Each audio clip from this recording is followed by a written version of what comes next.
Hey everyone, thank you for joining us on another episode of Sippin on Rosé with your two favorite girls, Mayra and Denise.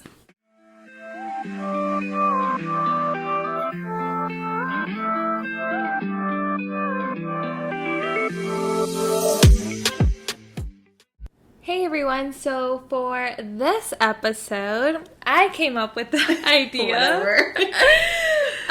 So I just kind of want to give a little backstory before we kind of get into it. Mm-hmm. And I feel just with everything happening, us being stuck at home, I felt like I've been going through a lot of family issues. Because we're stuck with our families. Yeah. At home. Yeah, especially me right now.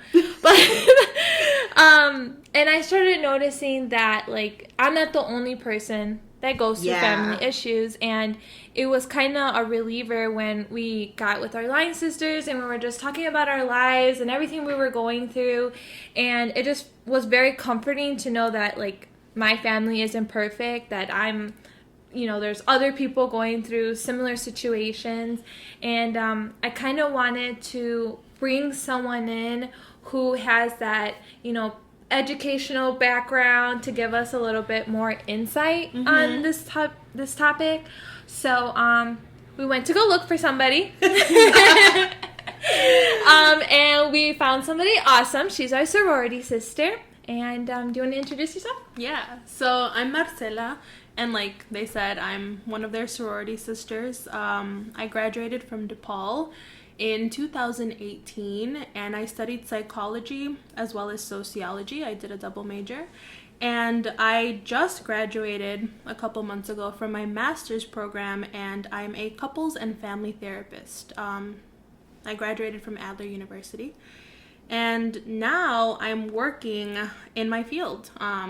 Well, I start on the 7th, but I do have 1 year under my belt of practicing couples and family therapy. That's awesome. Snaps. Well, first, congratulations on graduating, especially through this pandemic. Yeah. Right. Oh my gosh. I did attend Zoom University for a little bit. Yeah. Props to you, Yeah. because it's some tough times. So with everything going on and being stuck at home and just all the struggles, and still you were able to get your education, snaps, props to you. Thank you so much. Awesome. Definitely.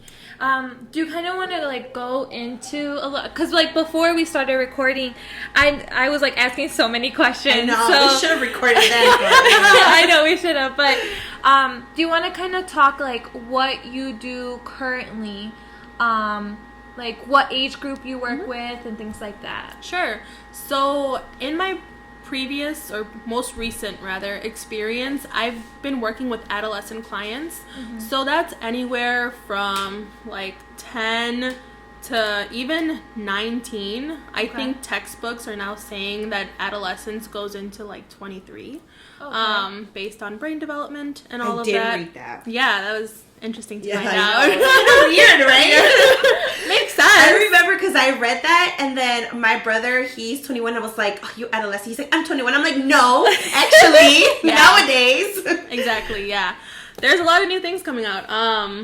With all the advancements in science and just mental just when health. you think you're up to date, right? Something new happens, and then you have to learn all about it. Exactly. So yeah, I work with adolescents. I do have experience working with children, as well as I do have experience working with senior citizens, but I think adolescents are kind of where I feel most comfortable. That's what I have the most experience with. And what I did with them was just kind of help them through their adolescent journey. It's a really difficult one in terms of just the developmental stage that they're going through. There's not a lot of agency or autonomy because they're obviously very reliant on their parental figure. So that kind of leaves them lacking a lot of independence, and that's hard at a point in your life where that's kind of all you want. So I worked a lot on boundaries, on effective communication, on parenting techniques. What else? More than anything, I think it was communication. Yeah. So allowing them to be able to have the words to communicate what they were feeling. Oftentimes I've noticed that not even just adolescents, just people in general, we don't have the words to communicate what we're feeling because not all of us sit around and think about and like try to put it into words. When we're going through something, we just know that we're experiencing that thing and then we keep moving forward with it. So one thing that I was able to do with my clients was sit there and talk it all out so then we could arrange a coherent just understanding of what they were going through and then possibly transfer that information over to the parent to work something out. But also, what I was also doing on top of that was giving definitions, psychoeducation, allowing the client to be validated in what they were feeling. So a little bit earlier, we were talking about you felt that somebody was trying to communicate something to you and that they couldn't or that nobody would let them or, you know. So in that case, that person may have felt gaslighted. I don't know if you're familiar with that term. I think there's a lot of terminology that's coming out now with social media, which is great, but it's also kind of like, because then it's just being thrown around. Yep, that's so true. Yeah, so there's a lot of, so in that case, I would explain what gaslighting is. I would validate, you know, that what they're experiencing is actually happening, that it's not all in their head. I would explore what that made them feel like, and then I would try to figure out what they wanted to do with it moving forward. I'm all about agency when it comes to my clients. I'm very focused on what they want to do and not what I think is best for them. That's awesome. Yeah. That's awesome. And, you know, teenagers, that's what they need. Yeah. This is a tough world. And even, I obviously I work with teenagers as well. And I felt I had it hard at times, but oh goodness. Yeah. Like, you know, these Gen Zs, like it's nuts. So I think that, and I'm grateful that they have, you know, people as yourself to just kind of, like you said, hear them out, validate them, just help them be the best version of themselves. So I think that's so great. Thank you. Yeah, I try my best. Yeah, I mean, honestly, I kind of like wanted you to come here to analyze my situation. I'm kidding. You're not a teenager anymore. Tell me what I'm doing wrong. But I also know that we wanted to talk about like family therapy in general, like how the importance of it is, because I know, Denise, you just do individual. I do individual. I do a couple of family sessions because I kind of have to. But I do individual therapy, correct. Okay. And then why would it be beneficial to have family therapies? Yeah, I think that kind of taps into why I came into the field to begin with. I'm Mexican American, first generation, so I am extremely close to my family. Although I have been working on my individualism, just my individuality, it's been a tough journey to navigate when you belong to such a collectivistic culture. And part of the reason that I went into mental health was having to do with people I love and care about dealing with mental health issues and struggles. And so I turned to the strongest bonds, the strongest, you know, support system or anything really that I found could provide me with an answer. And I was under the impression that that would be my family. Unfortunately, they gave me the opposite of that. They were kind of just like, we don't even want to touch that. We don't think it's a thing. All you need is your family to get through anything. So then I was like, all right, so like I'm never going to understand this unless I study it. So I went into studying what are the benefits of mental health services? What is psychology?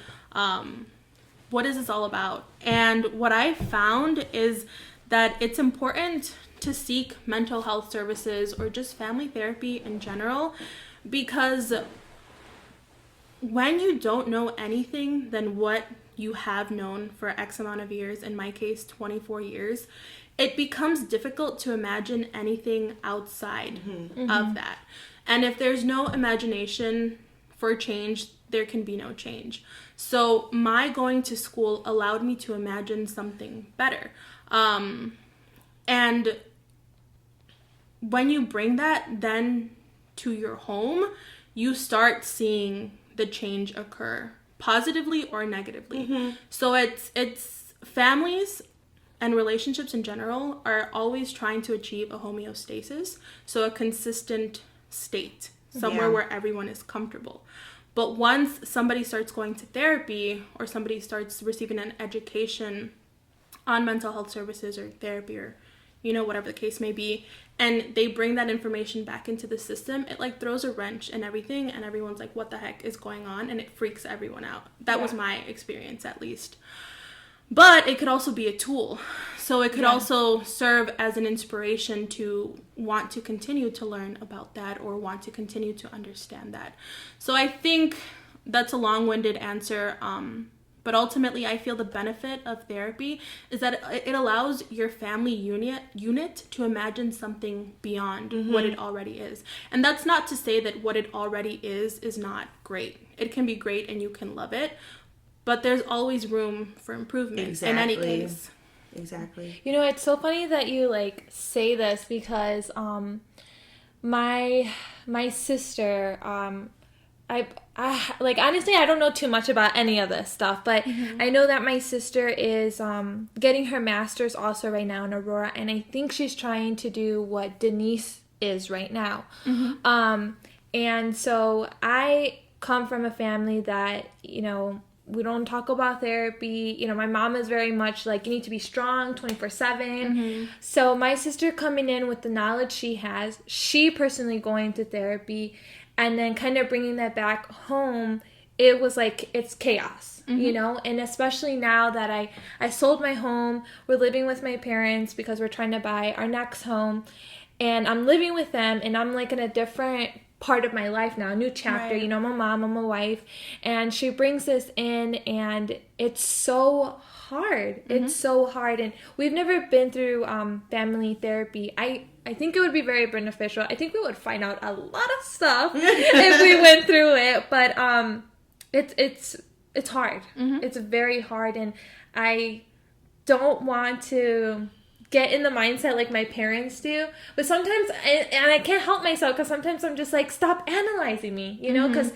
I feel that way, or I don't know, I guess I just never want to be wrong, I don't know. But you know, I have to take on that, like it is very helpful though, the things that she says and the things that she's learning and bringing it home, it's really helpful, and I am kind of glad about it, just because with me having a daughter, like I want her to be able to talk about it, you know, whatever the situation is. Definitely. So, yeah, that I think, just like you mentioned, when I started to get in, when I was in the field, began being in the field, also I'm a therapist as well, and then I started receiving therapy myself, I was so surprised in how much I started to understand my upbringings I started to understand why my brother behaved a certain way, like after my parents' divorce, about how I behaved a certain way towards like my brother, towards my mom, my dad. It just like all made sense, and it felt such relief. Right. Like, it's validating. Yes. Like, it's I like, remember. It's not in my head, I'm not crazy. Yes. I had so many like breakthroughs like through some of my like therapy sessions. Right. And I remember like it was just this like weight off of my shoulders. Like there was a time where I felt like a really bad sister, because I was very strict with my brother after my parents' divorce. But then just like talking about it in like therapy, it just like made me understand like I was taking out my dad's role because he wasn't there. Yeah. You know, and That's just all crazy. like really and I never thought about it like that. It never hit me like this whole time, because my brother and I, like, we had a very bad relationship because he was always like, you know, like I wasn't like a sister to him. Like, you're so strict to me, you're like a stepmom to me. Like, he would say all these things to me, and I like, and I would get hurt because I'm like, I just want the best for you. Like, I love you. Like, I want to take care of you. But I didn't realize literally until my adult years, and when I was a therapist myself, and when I went through therapy, that I was like, oh my gosh, like when my dad left and he was like, you have to take care of your brother, I took it on like, all right, like, you know, kind of like I was kind of my dad, I guess. Yeah. And obviously, like, I felt like horrible too, you know, because I was like, oh my god, my poor brother, like, he needed a sister. But then I was like, my therapist said, like, it's not your fault, like, you know, you like, loved your dad, like, will love your dad, you know, you looked up to him and you saw his pain not being there. So you were like, in your head, you're like, I need to like step up. Like, I need to make sure that I'm there for my brother like my dad would be, but I'm not the parent, you know. I'm just, so it's crazy. Like, it really is. Like, it's so, and I'm not here to like promote therapy either. Like, that's why let me tell you that it works. Yeah. Like, it really does work, and it's awesome. So that's parentification. Yes, I'm saying that right. Yeah. And when you give the words to people, it further legitimizes the experience that they went through, and they can further look into that experience. So I'm sure you know that word. But that's kind of what I do. Like, when I'm in the therapy room, I'll recognize certain things that are happening, and I'll give my client the word for it. Like, oh, that's what you're being parentified. You know, how do you feel about you taking on this role? And I won't necessarily name the role. I'll let them explore it. Yeah. So that's another thing with therapy. I think people are under the misunderstanding that we're going to tell you what's going on. Yeah. Like, that you have the answers dad for everything. No. Like, I'm sure your therapist didn't tell you necessarily, like, you're your dad. You were kind of like, wait a minute. No. It like, literally, am I my dad? she, like, dude, she was literally just like, you know, there, calm, sitting calmly. And I felt like I was kind of reading her mind. Like, you know? And then it was just like one thing after another. And then she just kind of like kept like, keep going, you know, type of thing. And then I was like, and then I just like started crying. And then she just like take a moment, you know. And then it just all made sense. And then I'm like, oh my God. Like, what? And that's the thing about therapy. The client is the most useful tool in the room. And the therapist is kind of just there to assist whatever the client is looking to build. And I think that kind of lessens how scary therapy is, because I think when you go into any other type of just general help, you know, medically speaking, you're expecting the person who's helping you out, let's say the doctor or the dentist, whatever, to be the expert, and you kind of just sit there and have it be done to you, you know what I mean? But in therapy, you're more involved in it all, so you have agency over what's going on. I guess that can make it scarier and not at the same time, because it is tough to get into it. It is. It really is. I'm hopeful that people that go into therapy, hopefully they have a good therapist that they can relate to, that they can feel like, okay, this person like understands me, it's not judging me. And then obviously you and I, Marcela's therapist, you know, we always like hope to be that person, you know, that, you know, can make them feel comfortable, can make the whole process definitely as easy as like smooth as possible. But I'm also comfortable with knowing that I'm not everyone's therapist. I know that not everyone is going to feel the most comfortable with me, and I know that I'm not going to be the most effective for everyone I come across, and I would much rather they seek somebody who is. I'm not gonna lie, like, that has hurt my feelings before. So I work with kids, and I work with adolescents, and same thing, you know, like, I introduce myself and everything, and then I tell them, like, if you don't feel comfortable with me, there's other therapists here, and then you feel free to like meet them and whoever is gonna be best fit for my client. When I started working, like, I had everyone, like, my kids, they got along with me, and they were excited to see me, and it was just so great. And then I came across this girl, and I'm like, I don't think she liked me, and I could tell, like, she wasn't, you know, connecting with me, and I felt bad. Like, my first time it happened, I felt crappy. I was like, oh my God, like, I suck at this. Like, it was, and then obviously I had to go to therapy for it, you know, like, with my therapist, like, oh, like, I don't think I'm fit for this job. And it was the first time that happened, and it was a really bad feeling for me, I'll be honest. It really was. And I think it was because I was so used to everyone being so happy to come and see me. And then I had this girl that would look at me like, oh, you again? Like, and I'd be like, girl, it's me. Like, you're happy to see me. Like, I'm happy to see you. And finally, like, I had to tell her, you know, like, and I talked with her and her mom, and I'm like, I don't think I'm the best fit for her, and that's okay. And we can let her, you know, go in and speak to other therapists. But she did end up coming back to me afterwards. Nice. Yeah, it was 6 months later, but she did. She Right. requested me. Her mom told me she requested me, and she came back and she talked to me, and then I didn't feel like a failure anymore. But those 6 months, though, like, my little heart was broken. But it's so true, though. Yeah, you're not always going to be the best fit for them. Mm-mm. You hope that you are, and you want to just be there for your client, but it's a crappy feeling. Mm-hmm. I just need a lot of love in those 6 months because I did not feel happy about myself. Yeah, I think it's difficult work. So then when you're presented with challenges like that, like, I don't know, I think we're like helpers by nature. You know, we want to help.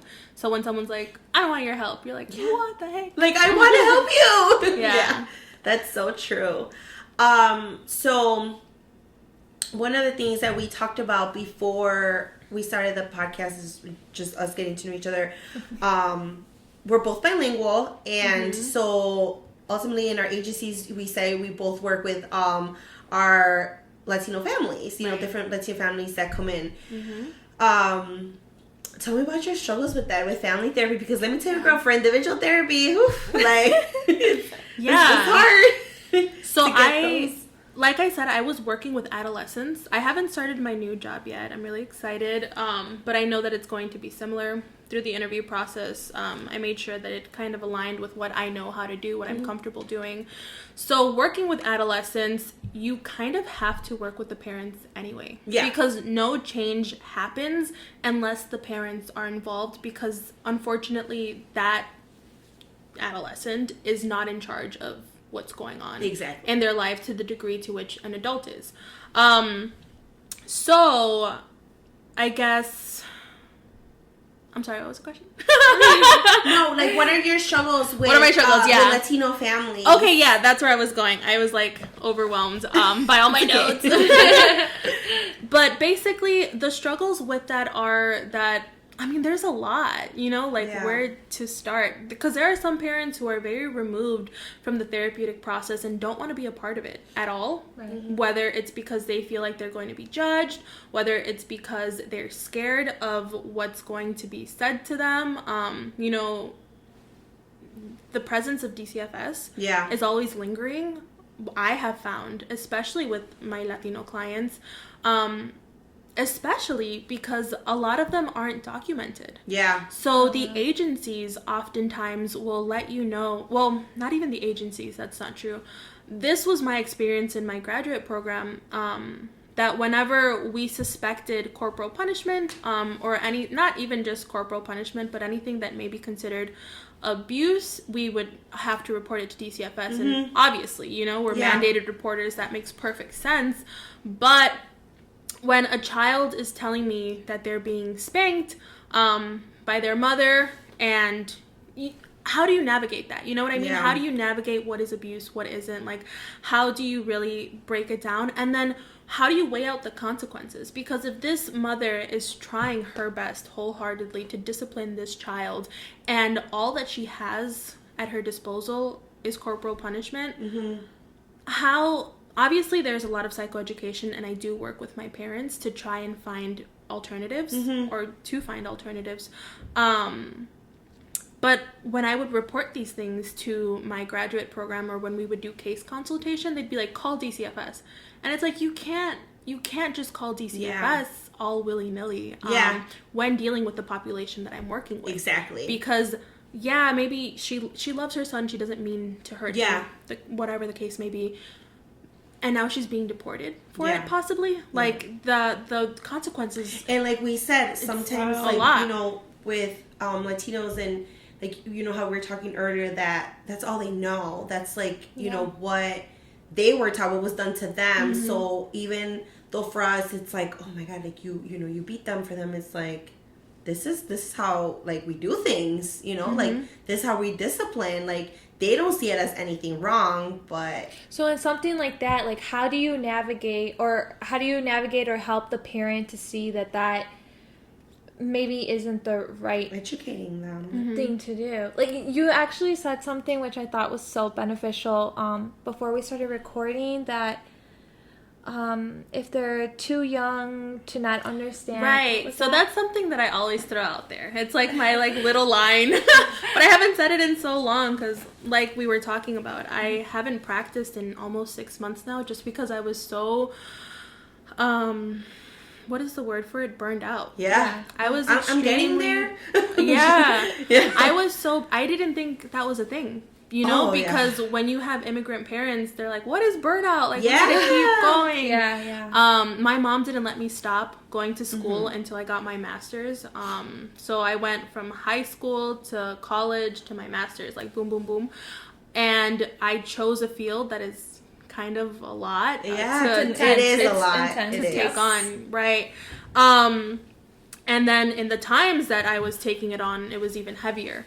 So dang it, I don't know why I keep losing my train of thought. It's okay. The phrase that you said. Right. So, yeah, but how did I get to where I am now?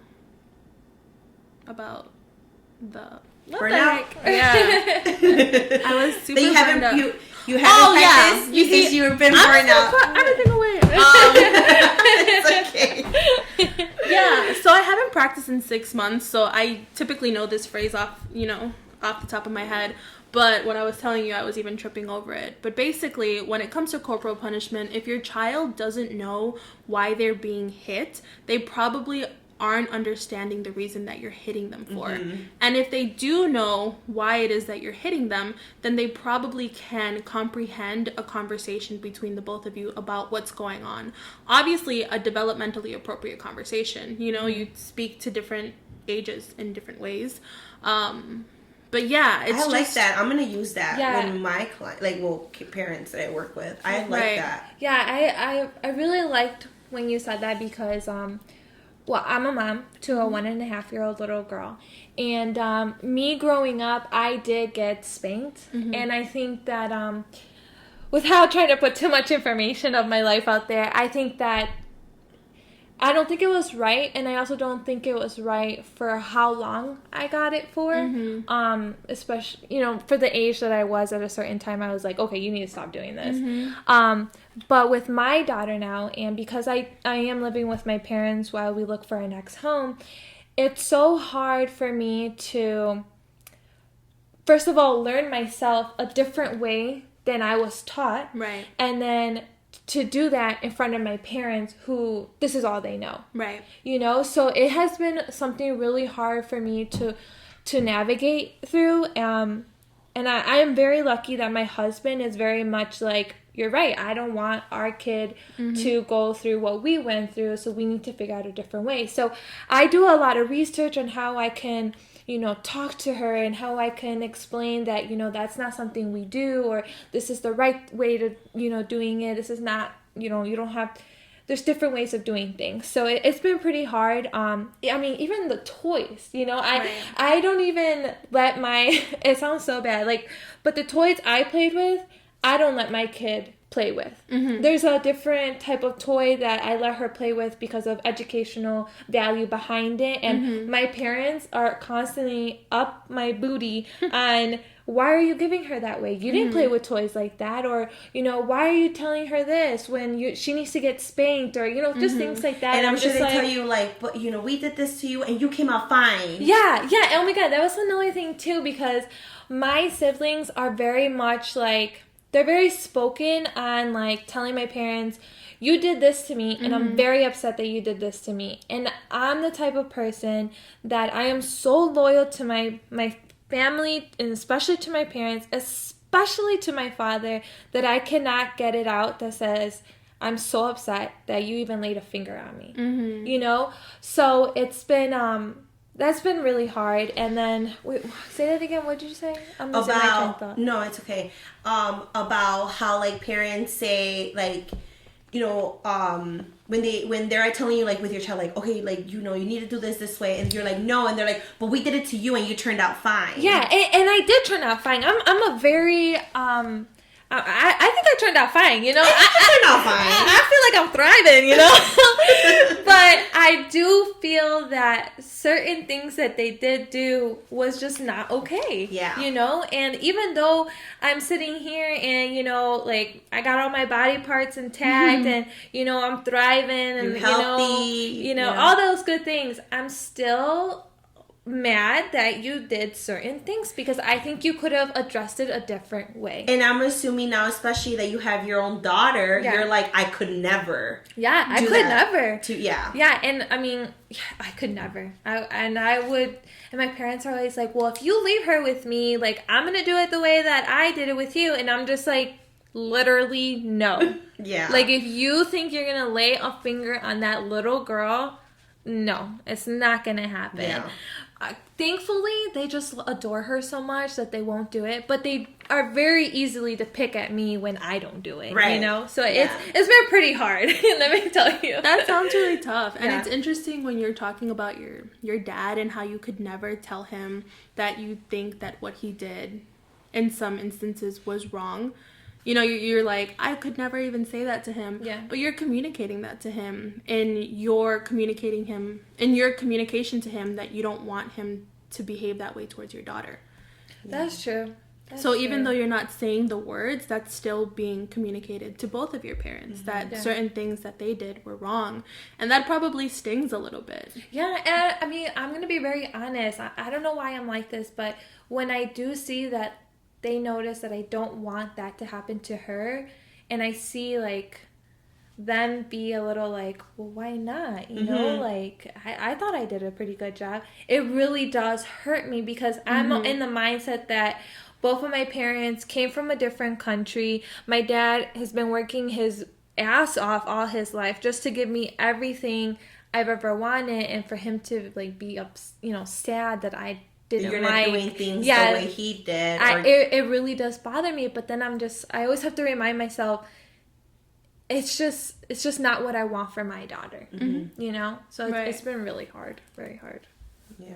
It's crazy. I mean, even though they're parents, they're wrong too, you know? Yeah. Just because they're parents doesn't mean that they did everything right. I think parents are hyper aware that they are oftentimes in the wrong. Really? I think so. I think that for myself. That's what I'm saying. That's what I'm saying. You're a parent now. Yeah. Because when I do something or say something, I'm like, man, I could have so done that a lot better. But when I think about my parents, I think they were just like, nah, like everything I did was right. But I can't see them ever saying I did something wrong. Like, I don't think same they with that. like I know, like, I'm thinking like a couple things like with my mom. And, like, I don't think this lady gets it. Like, yeah, like, because I know there was, like, times, like, I, like, confronted her about things.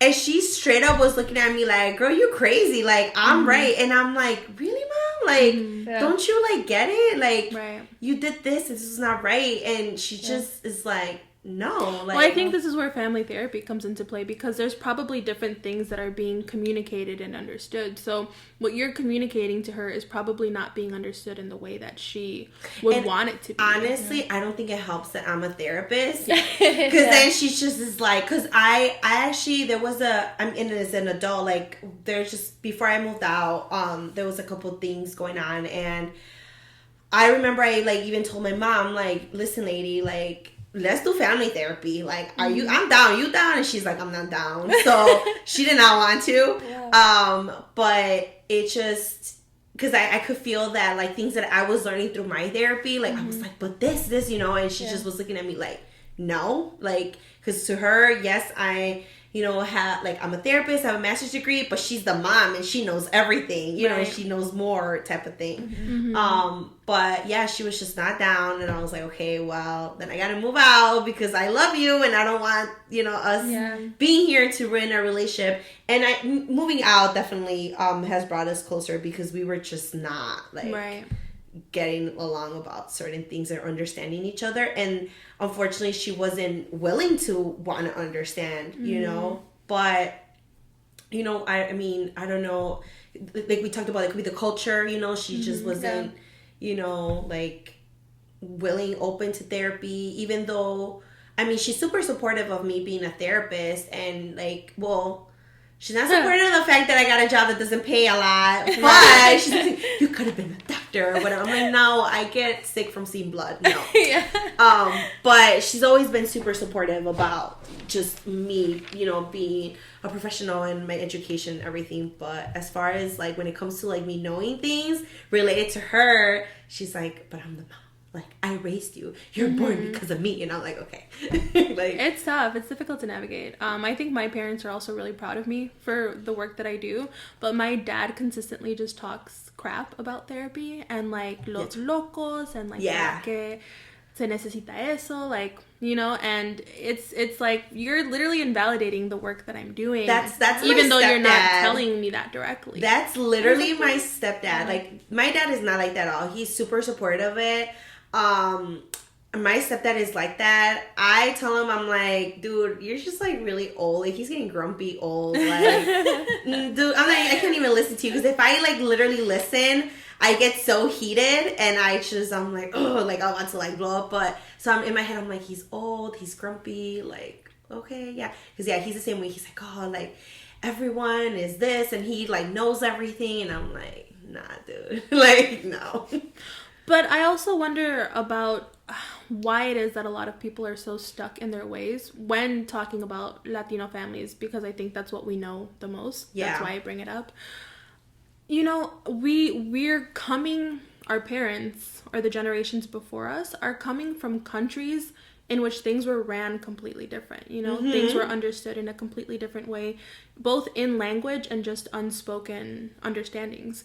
And so when coming to this country, they're trying to hold on to bits and pieces of that while at the same time trying to prosper in a country that's completely different in how it operates. And then they have us, and we're kind of a mix between both. We are. So it's like, what the heck, you know, and we take bits and pieces of what is provided to us, but that's all it is. It's bits and pieces. So it's just a process of like putting this weird puzzle together of how it is that we're going to identify with our parents who are from somewhere else, you know, despite them having raised us in this country. It's just completely different what we understand and what they understand, and how to communicate that.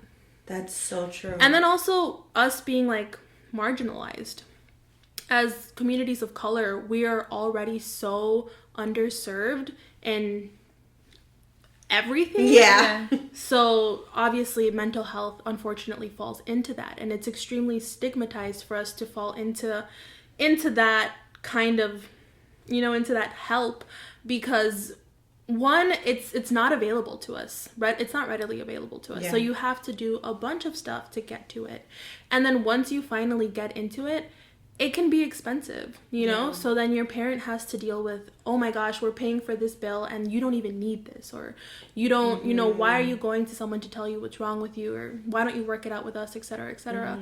So then that adds on to the stigma. And then also a lot of times therapists, I think this is a really white field. It is. Right. It really is. So unfortunately, therapists can lack cultural sensitivity, and that further turns off our families and our parents. And that's another thing, you know, when it comes to Latino families, it's not just our parents who we have to satisfy, or our siblings, but our larger extended family, because we're collectivistic in nature. So it extends beyond the nuclear family being the parents and the siblings. We take into account our tias, our tios, our grandparents, our cousins. So it's a lot to take on when talking about a family of color, in my opinion, in my experience. I agree. You know, you going back to what you mentioned, that you know, our parents coming over here to a whole different country, but trying to hold on to the culture and values from the country that they grew up. And we were talking before before our recording, and we were kind of talking about finding individualism. Is that how you said that? Individualism, from my family, because like we had mentioned, our parents teach us that, like, you know, our family is, you know, how did you say it? Like, our family is the only people that we really need, you know? So it's really hard, you know, growing up. It's my parents were very strict, very strict. My father was a very strict man. And I don't know how I'm a daddy's girl, but I know, how I'm a daddy's girl, but just thinking about all of that stuff, and I'm, like I've mentioned before, I'm very loyal to my family, but I'm making a big change in my life where I want to get away from my family, because I need to find out who I am without them. And so I kind of want to leave to a whole nother state, and it's so sad because sometimes I think about it and I just feel like, wow, I think I could be really successful without them next to me, which sounds so bad. And it's so crazy to me because, like you said, you're so close to them. You're such a daddy's girl that, me knowing you for so many years, like, when you told me that, I was like, what? Yeah. Like, that's something I would see from me, not you, But then I'm the opposite, that, like, obviously I don't live with my family anymore. Yeah. I've always been super independent, just go and do my thing. But then when, like, anyone has brought up of, like, oh, would you ever live somewhere else? I'm like, no, I could never leave my family. Like, I need to be by them, type of thing. Yeah. That's crazy. So, yeah. But I think what we highlighted from that conversation is that you are able to vocalize your boundaries and you're able to set them in place. Yeah. Whereas she's talking about how it's really difficult for her to put her foot down with her parents. So she actually has to create a physical boundary, that being like a state line. Yeah. Damn, girl. Yeah. Can't you just go to, like, I don't know, an hour away? I can't. And what's so funny is that, we're just trying it out to see, like, is that, like, going to be our permanent, like, home? Is that where we're going to have our next, kids kind of thing? But I don't know why. Yes, I am very scared of it. It's a new thing for me, but I just feel that without my family next to me, I think I could be super successful. Really? Yeah. Like, and not just successful in money, but just, I don't know. Like, that's so crazy. I know. I feel like, for example, with me, like, even now that I'm working on, like, this next step in, like, my career, I sometimes just need to, like, call my dad because I need a little, like, cheer. Like, I need a, like, you can do it, mija, like, type of thing, like, for him to tell me again how I'm, like, the best thing ever and I'm perfect. Like, I need that, you know, just that, and I'm like, yeah, that's right. And then I just, like, keep going. Like, I feel like it's his words that are making me successful. Like, just, like, him, like, telling me, like, how he believes in me and how I got this and how I'm so smart and stuff, that, like, I'm like, yeah, that's what I need. Like, if other people say it, I'm like, yeah. But then, like, if my family says it, it's, like, just, like, yeah, they're right. Like, I got this. Yeah. You know what? I just think that it's not like my family goes and tells me, oh, you're never going to be successful. What are you doing with that? No, it's just more that we all have so many different opinions, so many thoughts of how to live your life. My parents are traditional, and then I got my sister who's, like, studying all this stuff, and then I'm trying to figure out what I want to be as a wife, as a mother, as an individual person, period. And it's just so many voices that I'm just like, I'd rather go over there and call you just to see, hey, how you doing? Okay. Because right now it just feels like everyone has a break an issue. From the voices. Yeah, I just need a break. Yeah. You're kind of like painting this picture in which the voices are constantly surrounding you. Yeah. But once it is that you move away, you can call that voice at your time when you need it, instead of having constantly to be sitting in it. Yeah. I think I could be really successful. What and if I don't, I'm sorry? Go ahead. Oh, no, I was just saying, I think I could be very successful without them. But, I mean, I could be wrong. I could be coming back to Chicago or, coming back to the suburbs, and I may just stay here. But, I mean, I definitely need to go figure it out, and I might be gone for 6 months, a year, who knows. I'm hoping for the rest of my life. Like, we'll see, What role do you think you play in your family, if you had to assign a role to yourself? I think I take care of everybody. Okay. Yeah. Like, that makes sense.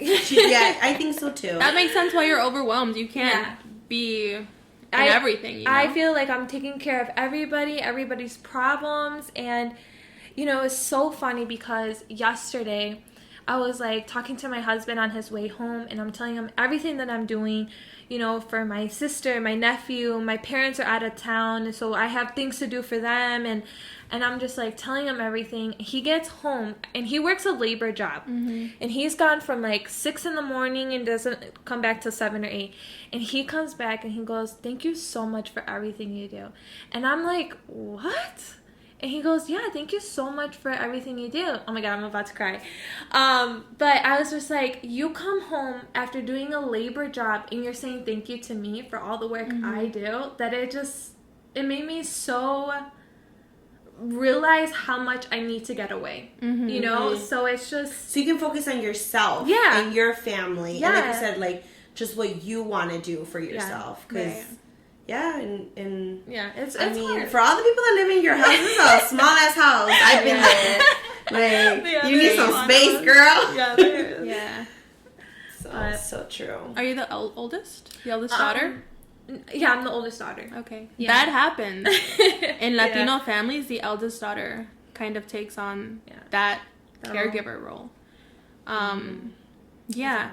And I think we're really appreciative and proud of the role that we play in our family, but unfortunately it could also build resentment. Yeah. Because it's a lot. No, it is a lot, and I love that you just said that, because I try so hard not to create resentment, because I don't want to be that person, because I know that I can leave and separate myself. You know, I also feel like I'm the problem because I just keep saying yes, yes, yes to everything, and no, I'll fix it for you kind of thing. So in a sense, I'm like, no, you're the problem too, because you're not creating a boundary. Right. So that's why I literally have to like physically move the other side of the country so I can get away. Dude, you know what that reminds me of? I'm so sorry.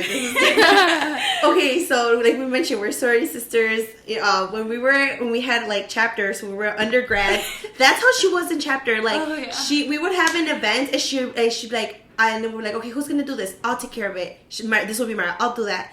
Okay, then we'll go down. Okay, who's gonna do? I can do that too. I'll pick it up on the way. She literally would just like be like, you know what? I'll just do everything, because like she just like wanted to like make sure it got done, and didn't want to like, you know, like for someone that like say like they couldn't do it for whatever reason, or it was gonna struggle. She's like, I'll just do it all. Like literally, like she was like doing that all the time. Like she just took on it, and that's like how she literally was. And unless she was like comfortable with you, she would like be like, hey, like, you know, can you kind of help me with this? But if she wasn't, it didn't matter if she had to stay up till whatever in the morning, she would just get it done. And I'll be like, girl, like we could do it too. Or like even when I wasn't in undergrad anymore, I'd be like, dude, why didn't she do it? She said, no, it's fine, I'll just do it. Like I'll just get it done. I'm like, okay. Yeah. And you know what's so funny? Towards the end of like my senior year, I literally told the president, I'm like, you know what? I don't see anybody else helping or eager to help. I'm not going to help anymore. And they're literally like, it's okay, Mayra. You don't have to. And I'm just like, what? I didn't have to? You guys are okay doing it? Like, you guys want to do it? Okay. You know? So that was a good relief, but... Yeah, when you're literally like a month away from graduating. But so true. But as we're like trying to end this, we want to start talking about like, why did you get into this field? Yeah. So I got into the field, I think I touched on it a little bit, because I saw loved ones suffering with mental health issues, and I didn't understand them, nor did I believe in them. I think even now, I feel like that's kind of difficult to say out loud, especially, you know, somewhere where it's being recorded. But I think even now, I really struggle with just the validity of how difficult it is to have a mental health illness or a trauma or just anything, because for 24 years I've internalized that you can just get through it, you know, because your family said you can just get through it. And you know, medication is something that my family was always very against as well. Yeah. And my sister actually was taking antidepressants, and they were helping her. I saw them helping her, but then at one point they were hindering her. So it was kind of like, what the heck, you know, like it's just so, it's not black and white at all. It's extremely gray. And after, you know, I'm 24 years old. I've grown up in a Mexican American household for 24 years.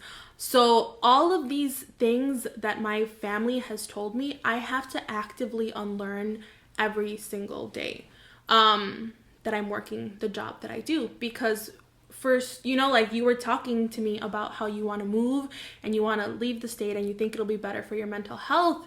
And I can hear you, you know, I appreciate that you want to make that change, that you are eager to do so as an individual. But when I look at you as a Latina, as my sorority sister, I'm like, don't leave your family. Yeah, right. No, I told her that.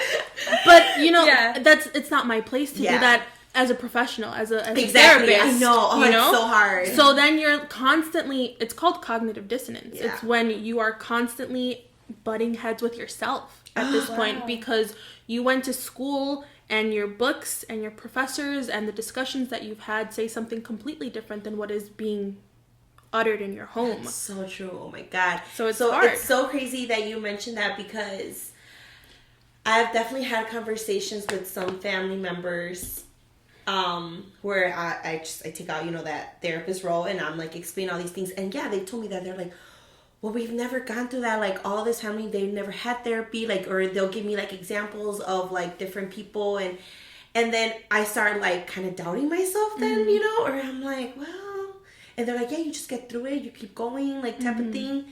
And then like I literally have found myself a couple times where I'm like, well, yeah, I guess. But then I'm like, okay, well, was that person even happy? Like, I know, I mean, yeah, maybe they're a strong person and they got through it, but like, what if they just lived a miserable life? Like, what if they would have gotten that help, mental health, and they would have lived a happier life? Oh my gosh, I think about that so much, about my, like, all my abuelas and all my tias. Too. Oh my God, me too. Because they're constantly like, I don't know if you guys have noticed this, if it's just my family, but our tias and abuelas are constantly in pain. Yeah. They're constantly complaining about a physical pain, at least in my family. And a lot of times, I believe it to be Marianismo. Do you know what Marianismo is? No. It's a term that I learned in undergrad when I was taking a Latino psychology class.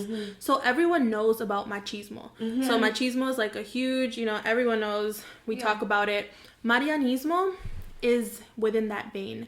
So Maria is in it, and when you think of Maria, you think of La Virgen Maria in Latino culture. And it's this expectation of this woman to be a caregiver. So to prioritize the family and then her. So everyone else before her. Yeah. And that's what a lot of Latina women do. Yeah. They prioritize the heck out of their family to the point to which they've neglected themselves. Oh my God, yes. And that's where a lot of that, like, complaining comes about. From what I have read, from what I have seen. One, it could be the manifestation of somatic symptoms.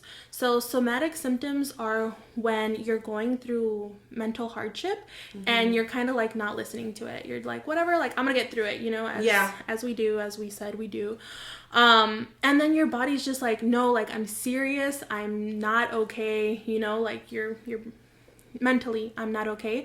So it's like, you're not going to listen to the voice inside your head that's telling you that you need to get help. I'm going to start doing things to your body, and then you're going to have to slow down because your body at this point is not operating in the way that it should. And that's where a lot of that comes from. So it makes a lot of sense. Yes. It makes a lot of sense. And that's another thing that I think people don't understand. It's, we as people are not just bodies, you know? We are an entirety. We are body, soul, heart, and mind. So when you neglect any one of these parts, there is a consequence. And I think that the one we neglect the least is the body. Because it's what we use to work, what we use to survive. We just take it for granted. Right. But when it comes to the mind, it's like, we're kind of like, oh, whatever.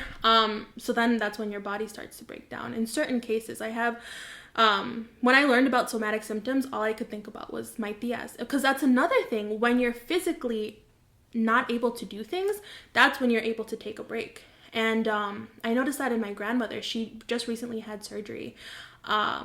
And my grandfather had to do everything for himself for the first time in God knows how long. Mm-hmm. And so my grandma had a break, and she was like, I'm going to go to the hospital every month so I can always have a vacation, you know? And it's like, they're jokes, but then I do think about, like, what if mental health services were available to our tias and our grandmothers and just the older people in our life who are just so determined to believe that they can just get through things just because, you know, because they got through being an immigrant or being a young parent or being a person of color, being lower socioeconomic status.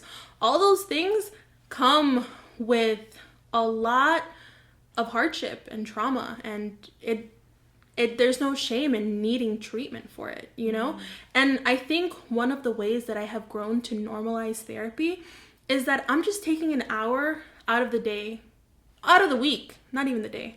I'm taking 1 hour out of the week to think about me, to talk about me, and to figure out how I'm feeling, how I'm doing, you know? That's not wrong. Exactly. Why is that wrong? We go to the gym for an hour. Yeah. You know? Yeah. Why not sit down and talk about what's going on for 1 hour with somebody who is willing to hear you out, who's willing to help you, who's licensed, who is educated in that field. So that's one of the ways that I have tried to ease myself into therapy, because that's another thing, self-disclosure. I've never been to a therapist, just because for 24 years of my life I've been told that that's not what we do. And as I said in the beginning, I came into this field to learn about what is being done so that I could do better. So now that I am going to be starting my job and I'm working with heavy trauma, I am definitely going to be getting a therapist. Good. And yeah, that's I hope I can encourage others if they're tinkering with the idea, because I know it's scary. It is. It definitely is scary. But hopefully, with people listening to us in this episode, you know, I mean, I know we talked about a lot of things and some of them maybe a little bit scary, but we can encourage them. And I think that hopefully, you know, if you're able to, Marcela, make yourself available, and myself, I will, you know, if anyone has any questions individually, they can send us a message, and we'll be happy to help, whether it be just to give some guidance or something, maybe give like a recommendation or whatever, you know, it may be, because I think that what we can do at this point is what you and I are doing. Just obviously, like we said, like with our abuelas, with our tias, I mean, like if we weren't able to get to them, maybe we can get, you know, to other people, the next generation, educate them, and then we can keep this going, because mental health is important. It's super important. Yeah. For sure. I would definitely be more than willing to refer people to any resources. Or to have myself be a resource if you're looking to study mental health. And she brought some great books that I took a picture of them, and I will be posting them on our Instagram. So we can share that with you guys. I'm actually really excited to purchase them and read them myself. Or you can borrow them. Oh, thank you. Yeah. But we will be posting that. There's another one. You should include it in your caption, because there's a free audiobook on YouTube. Oh. Have you probably read it or you heard of it? The Body Keeps the Score. Yes. It's a classic. It's awesome. It just talks about trauma, and it destigmatizes trauma. And I think that it's great for people to just be able to listen to it, because I think it's kind of overwhelming when you're reading all these like psychological terms and you're like, what the heck? I can't even read this, but the guy just says it. So like the narrator. So it's a little bit more digestible, and it's really nice to just educate yourself. You know, even if you're just dipping your toe into, maybe I should go into therapy, you know, you can just pick up a book and like learn a couple things, just learn even about on it. your own. Just learn about it. If you know people in the field, just, you know, ask questions. I'm always free to like, if people just are wondering about something, I love to listen. I get paid for it. You know, so I'm good at it. feel free to reach out. But thank you so much for joining us. Thank you. I really, really enjoyed our conversation. I think that Mayra and I had a free therapy session right now. Like, she listens to all my problems. But hey, you know, hopefully this will encourage other people. Yeah, and if not, I mean, if anybody wants to move, you know, across the country with me, instead, have you seen that meme?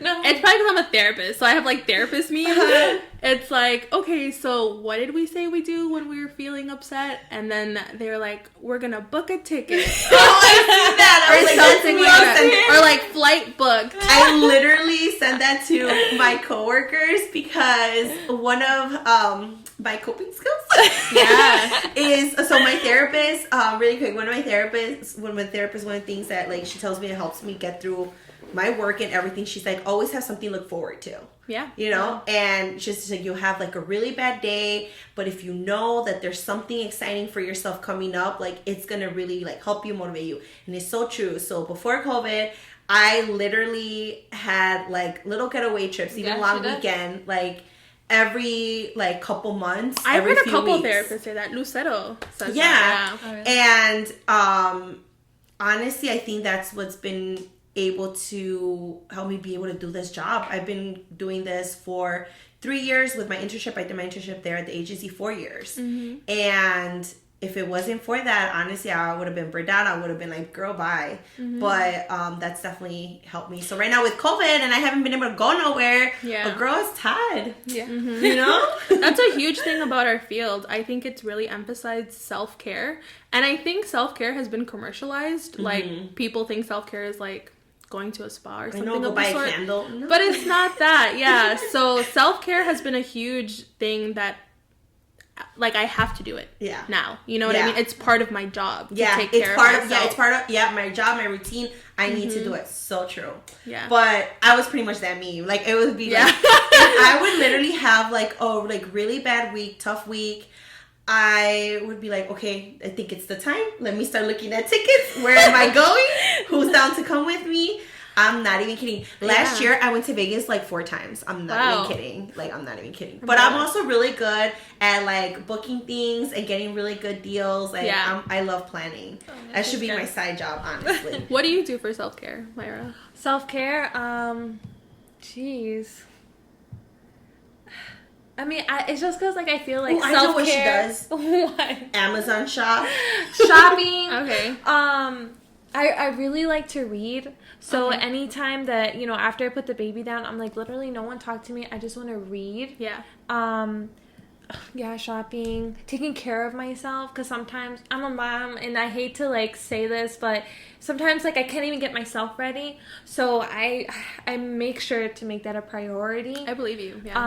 She does. But I honestly just like try to just sit down and just like time for yourself. Yeah.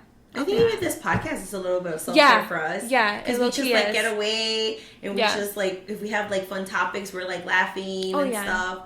So thank you guys for listening because you guys are part of our self-care. Oh my gosh. That's awesome. But we hope that you can join us another time. This was fun. Yeah. Very informative, and we appreciated that you took the time to be here with us. Thank you so much for having me. This is a huge reason as to why I came in to the field as well, just to be able to converse with other women of color and make this information available to people of color in general. I don't know what your demographics are like, but I'm assuming a lot of sisters. You know.